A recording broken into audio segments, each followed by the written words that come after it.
Hello everyone, my name is Oscar Westlund and I'm a professor at Oslo Met and a research leader together with Tine for the Oslo Met Digital Journalism Research Group and have adjunct positions at University of Gothenburg and Volda University College. I was very pleased and honored to be invited to present for the online international symposium on misinformation held by the Institute of Communication Research at Seoul National University. I have learned that I'm in very great company with other distinguished speakers, and I think this whole symposium has a lot of promise in terms of advancing research and knowledge about misinformation.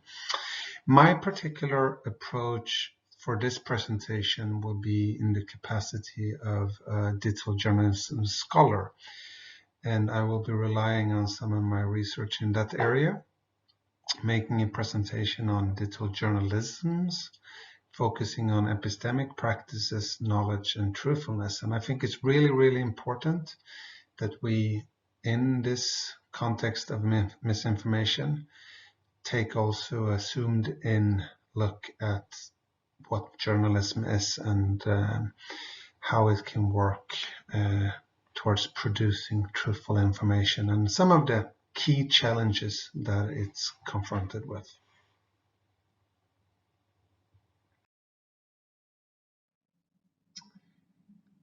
We have in front of us a picture that I've picked to illustrate how journalism normatively may be associated with being the lighthouse, being associated with something that helps us achieve informed citizenry.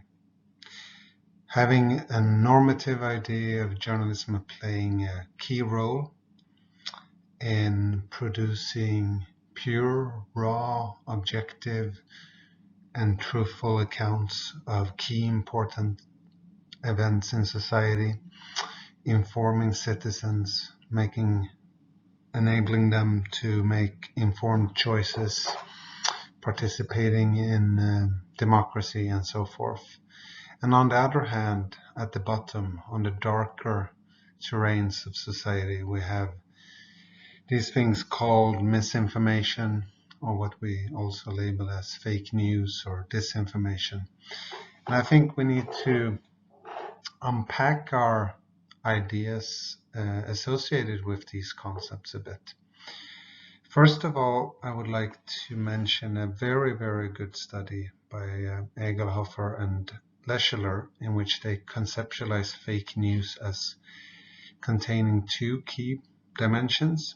On the one hand, and which is very familiar to many of us, we have the fake news genre, which refers to the more deliberate creation of pseudo-journalistic disinformation.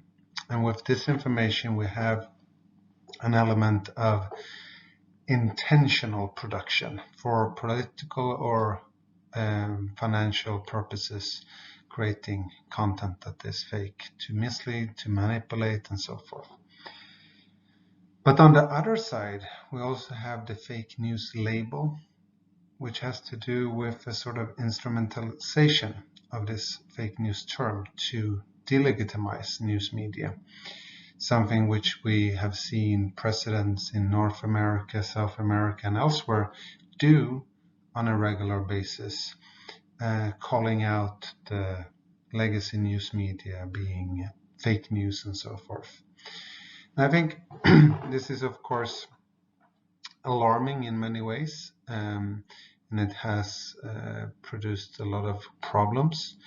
But I think if we look at misinformation in the sense of not being intentional, but still something that's incomplete and partly incorrect, and that was not necessarily intended to be or deemed of less importance to present correctly, it's a concept then that we can see is also associated with journalism to some extent. Because journalism, while associated with normative visions of informing the public, with objective reporting marked by the truth, we also see journalism and increasingly pressured journalists are connected to such unintentional shortcomings in news materials. That is, even if journalists aspire to engage in robust news production processes in which they seek out relevant information, in which they try to verify, in which they check with different sources, in which they collaboratively, to the extent that's possible, work with news editors and colleagues to ensure that the explicit knowledge that they turn into and knowledge claims in their stories or in their different forms of news materials, that these are good. There can still be shortcomings. There can still be unintentional elements of these news materials that essentially misinform, because it's very difficult to offer a complete, comprehensive, and robust construction of reality and of construction of different events that unfold. And as scholars, it's very difficult to determine afterwards whether or not different social actors had intent to misinform and disinform or not. But I think a key thing here is that misinformation as a concept can also account for many of the occurrences in which journalism failed to report truthfully.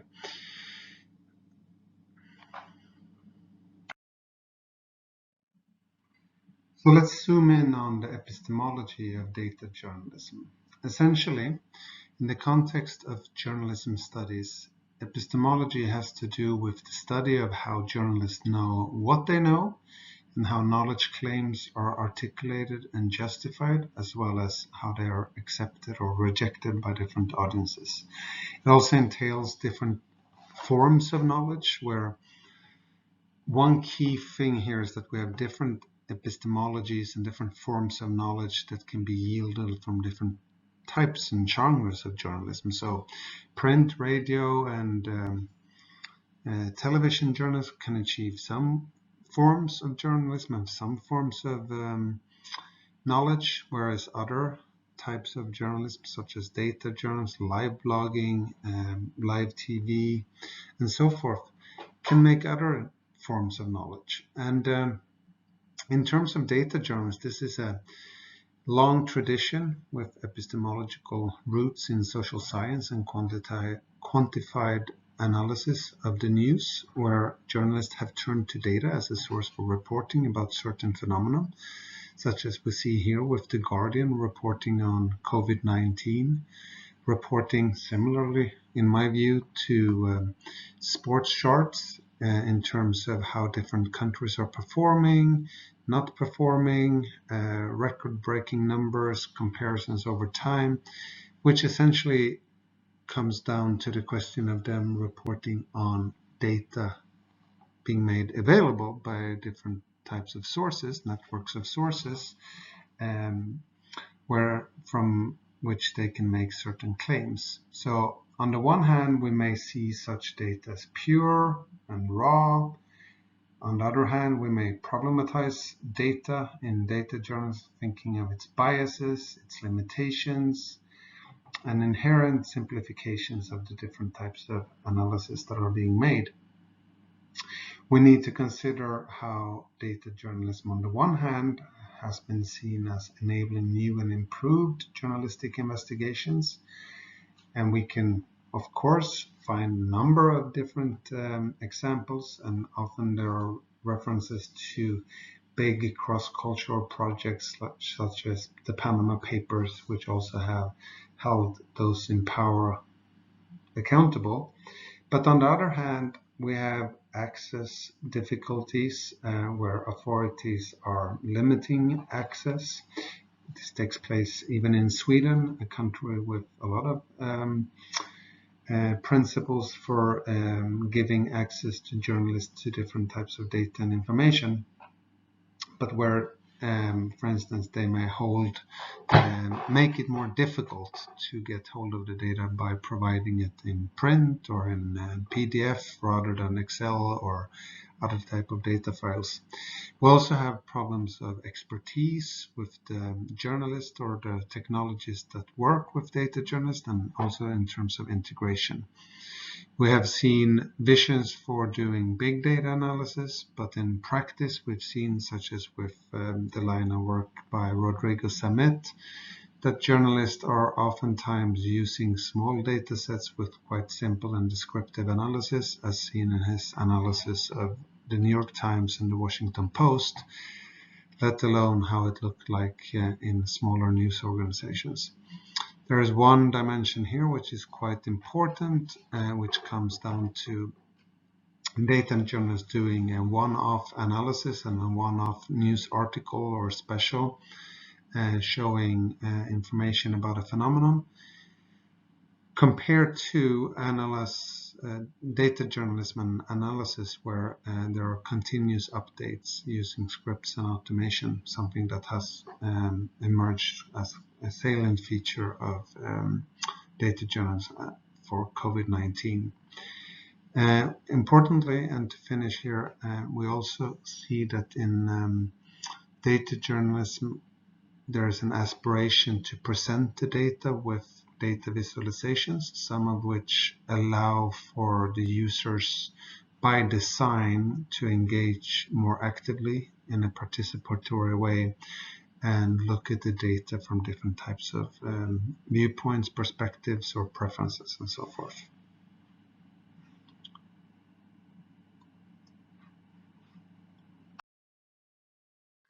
These figures here shows the deaths in total and shared by population, and we can see that Sweden quickly rose substantially and were among the countries reporting most death in terms of share by population, much less of course in terms of the totals, as it's a small country. We can see figures here from Swedish public broadcaster SVT that the development of reported deaths was different from the development of deaths over time in terms of the day the deaths occurred. But we can also see that while there was a very strong increase during the spring, this has flattened out, and by the summer and after the summer there are nearly no deaths at all, and quite naturally almost all of the Swedish population generating deaths at the time were from elderly homes and elderly others that were infected and deceased. But the capacities at the hospitals was still quite good. It was never overburdened.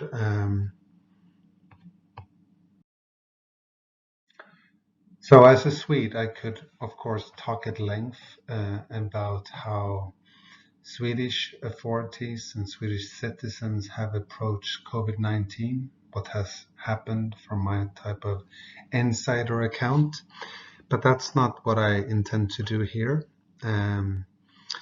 But instead transition to how the news media in Sweden have reported about COVID-19, and not covering Corona more generally, but more specifically the epistemology of data journalism.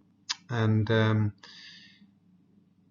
we have a tradition in Scandinavia, known to many of you, of public service, and in Sweden public service is strong, and at both the Swedish television broadcaster and Swedish radio they have hired and advanced different teams working with data journalism, and these teams play significant role in general for data journalism, are sort of the premier centers for doing data journalism in Sweden, and they function within the news division and I will look here specifically at Swedish television. And they identify as having a very crucial function in society in producing relevant, comprehensive, and timely information about COVID-19 developments. They want to inform rather than misinform, of course. They are under a lot of pressure.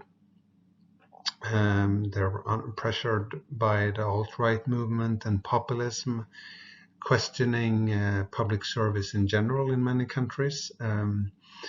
They are also sort of struggling with the transitions that are going on in terms of people shifting their behaviors from broadcasting to online and to social media. And SVT have adopted an approach where they don't want to become too dependent on social media, and that is platforms non-proprietary to themselves. So they intentionally and very strategically try not to play in the hands of Facebook, Google, Twitter, and other social media platforms. Instead, try to work more with their own brand, their own platforms and distribution channels. And they have a small team working with data journalists that has played a substantial role during COVID-19, and I will introduce you to them. So essentially we have a core team consisting of one journalistically trained editor and then 4 developers, and they have different backgrounds from political science, from statistics, working for the official bureaus of statistics. They've been working with data science, programming, hardware, software, web design, strategic comm, and so forth. But what has gathered them at this team has been their ambitions towards producing data-based information about different types of events and issues that have public interest.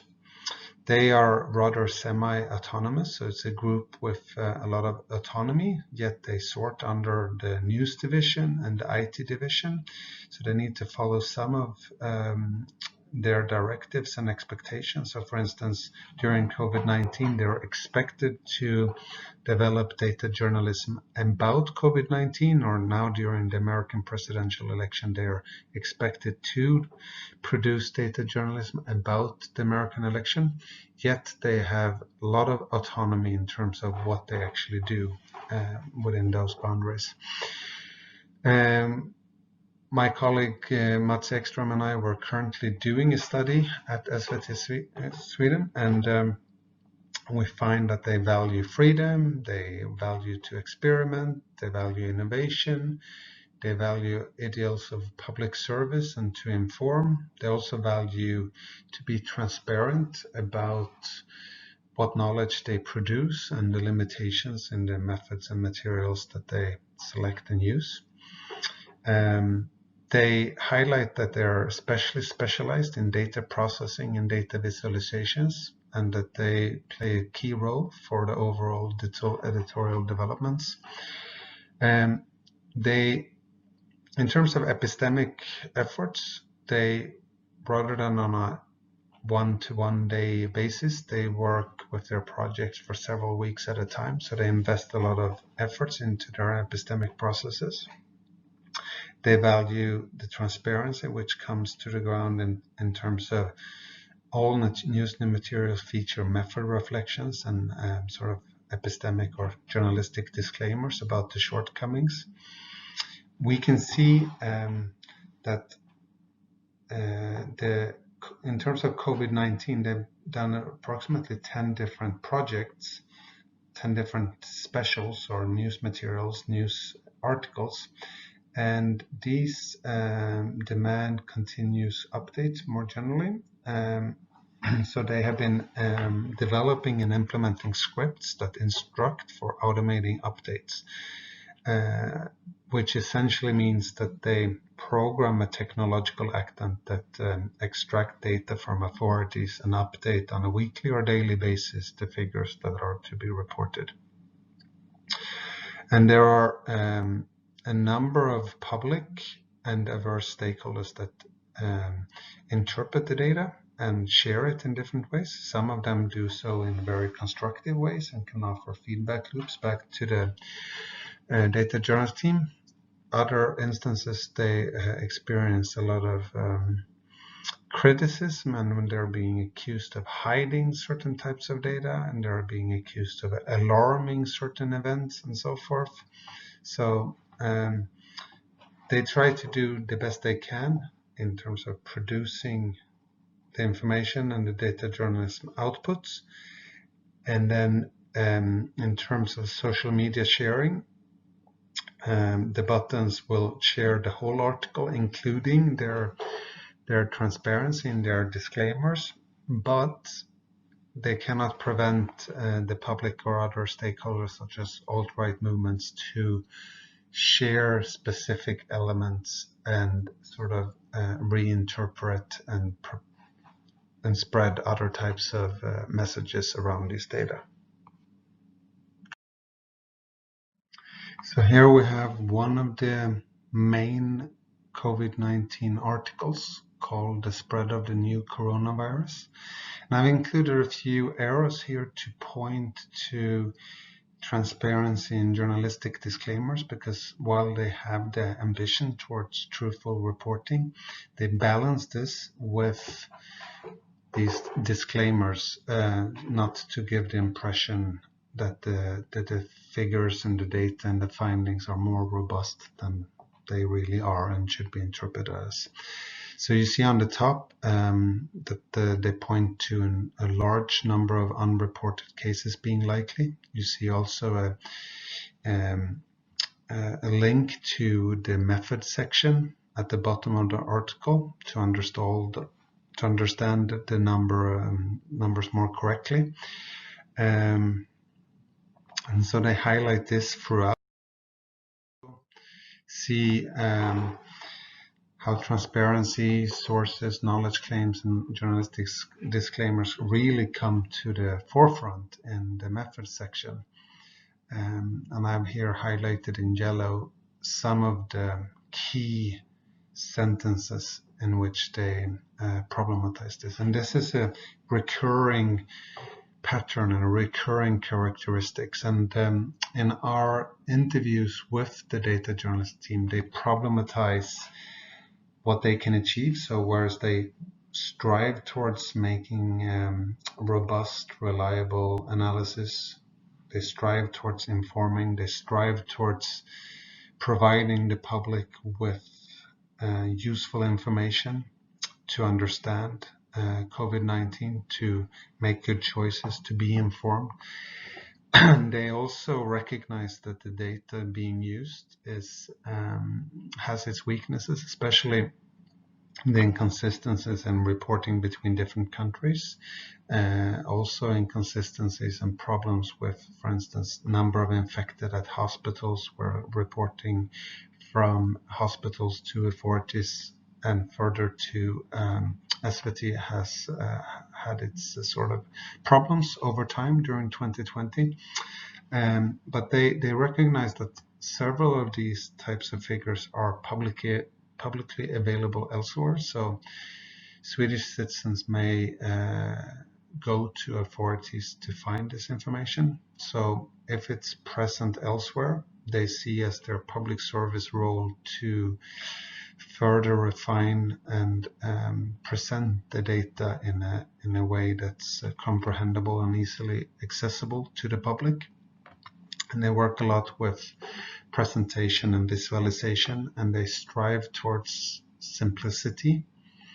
And then they can add layers of complexity, and they can add layers of personalization. So for instance, you can see how the situation unfolds in your specific region of the country and so forth.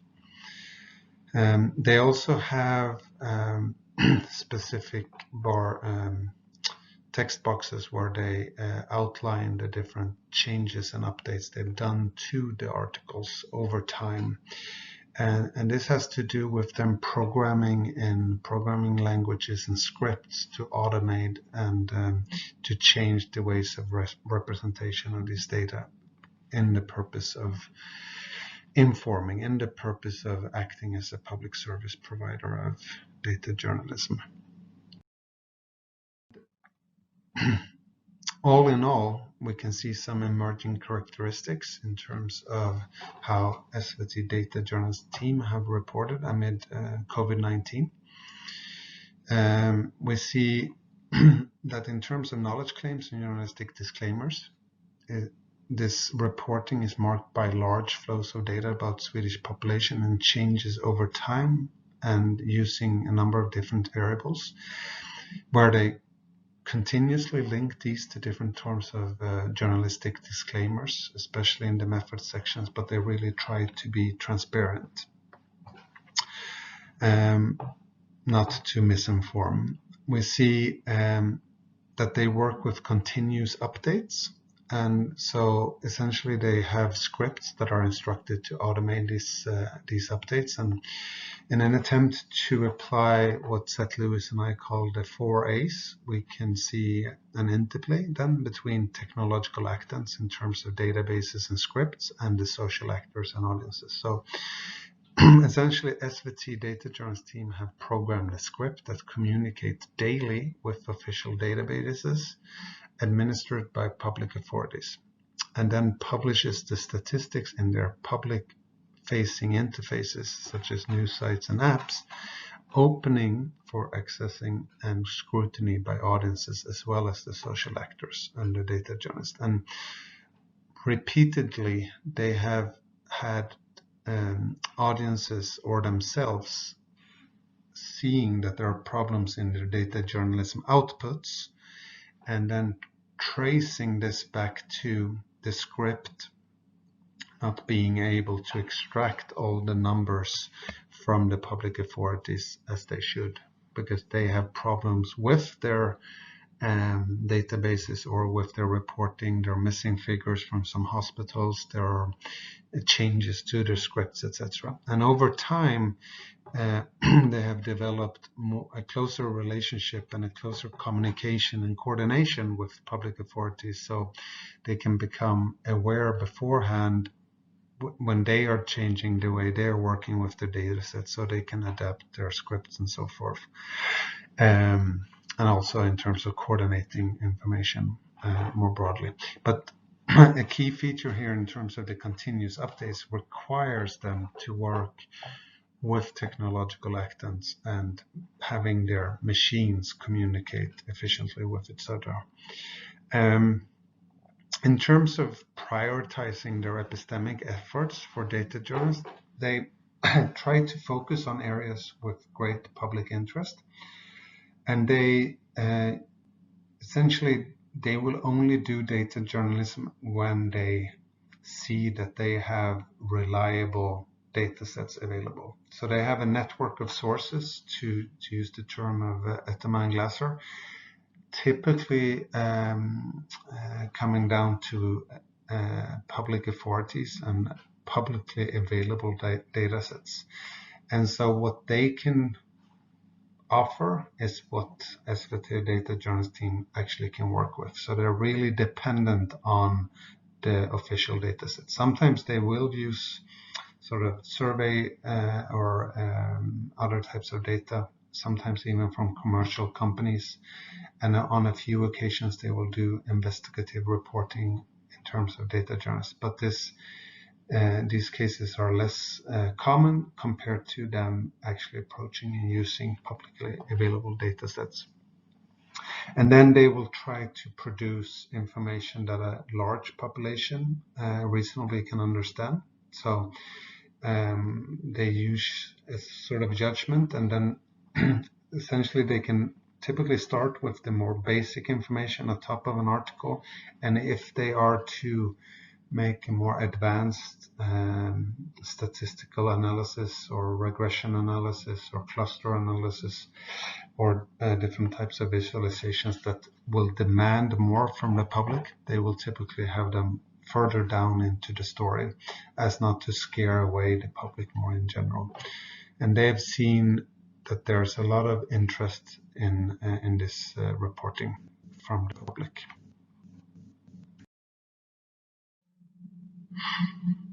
So the data journalism articles that have been published have topped the charts throughout 2020 in terms of reach and engagement, and this has cemented a much stronger position within SVT News Division in terms of how data journalist materials are being viewed and talked about, and how they're being used in other types of news materials and news publishing.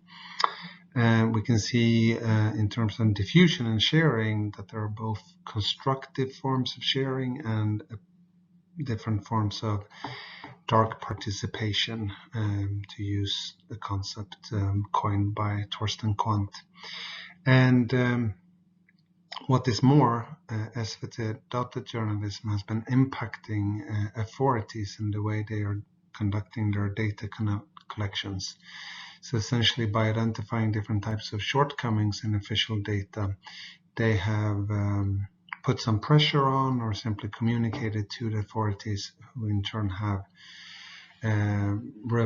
revised their analysis, revised their data collections and measures to some extent, which is a good thing. I thank you a lot for your attention, and as a concluding remark, I want to say that even though we can and should have high expectations on journalism and the journalists in society, in democracies, from news publishers where we can assume that they are working for truthfulness and that they have rather rigorous epistemic practices, we should never take journalism for granted, and we should not assume that journalism quite naturally always represent the truth or is without problems. Even among the best institutions with highly skilled and knowledgeable staff, they can make mistakes. And we need to make sure that we are all supporting journalism in different ways, for different types of funding, contributing to their business model, especially in times when they're under substantial pressures, where their advertising business model among commercial news media has fallen to new bottoms. And we should not at all take journalists for granted. And we also need to broaden our perspectives here in relation to misinformation, because there are a number of different stakeholders that are involved in combating fake news and disinformation and misinformation. So we also need to work towards enhancing media and information literacy, or data literacy, news literacy. We need to make sure that also fact checkers step up using emerging technologies in ways that can counter some of the new ways to produce fake news. And of course, also platform companies need to work and advance their methods and approaches, using both their algorithm and their technological excellence and human labor in accomplishing this goal. I think this will be a continued struggle for many years to come, and it's important that we as a scholarly community try to do our best and also try to popularize our findings in a broader realm. Anyhow, and this conference, I'm sure, will do a lot of that, and I look forward to discussing more with you. Thank you.